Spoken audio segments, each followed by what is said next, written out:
فتحي يلعب عند وليد سليمان اللي بيعدي، وليد سليمان يلعب واحده طويله، تريكا استلم، تريكا يرجع، وليد سليمان بيسدد، وليد سليمان جول الثالث للاهلي.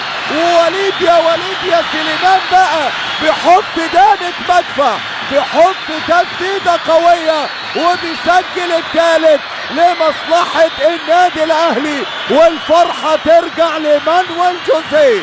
وليد سليمان بدأ الهجمة عند تريكا، هي تريكا رجع، وادي وليد سليمان يا ولد تخبط في العارضة وتدخل في المرمى، يبقى الثالث لمصلحة النادي الاهلي.